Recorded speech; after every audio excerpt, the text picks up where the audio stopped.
किसी ने बड़े कमाल की बात कही है, आपके कर्म ही आपके पहचान हैं, वरना एक नाम के तो हजारों इंसान हैं। आज हम एक मोटिवेशनल कहानी लेकर आए हैं जो एक जादूगर की है। एक बार एक जादूगर था, वो बहुत सारा पैसा कमाना चाहता था और उसे राज दरबार से एक सूचना मिली कि यहाँ जादू दिखाना है। राजा ने उसे दरबार में बुलाया और अपना जादू दिखाने को कहा। उसके मन में भी लालच आ गया कि मैं अच्छे से अच्छा जादू दिखाऊंगा तो राजा साहब मुझे बहुत सारा इनाम देंगे, बहुत सारा धन देंगे।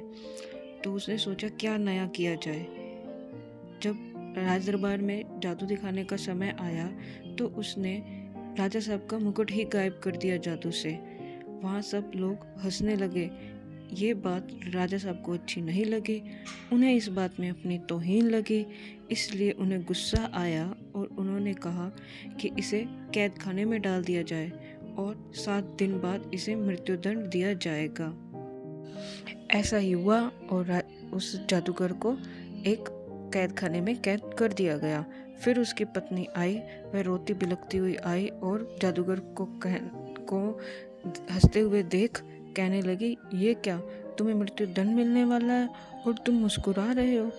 तब जादूगर ने कहा, अभी तो 7 दिन पड़े हैं, बहुत दिन नहीं इतने तो उसकी पत्नी ने कहा, ऐसा क्या होगा 7 दिन बाद। जब 7 दिन बाद उसका मृत्युदंड का समय आया तो राजा ने उसे अपने दरबार में वापस बुलाया और उसे मृत्युदंड दिया।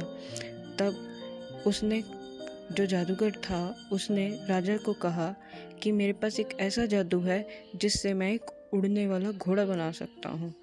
तब राजा साहब के मन में भी लालच आ गया कि यदि कोई युद्ध होता है तो ये उड़ने वाला घोड़ा तो मेरे बहुत काम आएगा।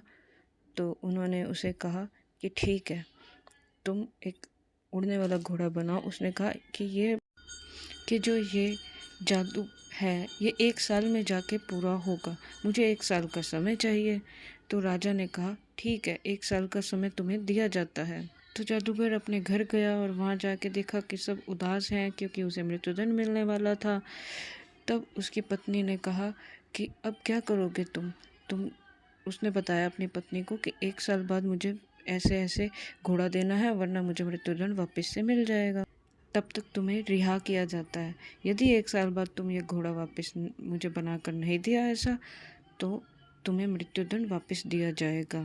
तब उसने अपनी पत्नी को कहा, अभी तो 1 साल है, बहुत बड़ा होता है 1 साल।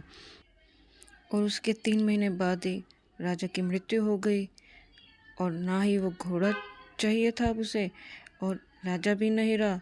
तो वो बात ही ख़त्म वहीं पर। अब जादूगर खुशी खुशी रहने लगा। तो जादूगर की ये छोटी सी कहानी हमें ये सिखाती है कि हमें आज में जीना चाहिए, ना कि हमें आगे चिंता करनी चाहिए। तो ज़िंदगी में ये फंडा भी बहुत काम आता है कि हमें आज में जीना चाहिए, भविष्य की चिंताओं को नहीं सोचना चाहिए। तो आज में जिएं। अगर आपको हमारी ये छोटी सी कहानी पसंद आई हो तो हमारी वीडियो को ज़रूर लाइक करें, शेयर करें और चैनल को सब्सक्राइब करें। Thank you.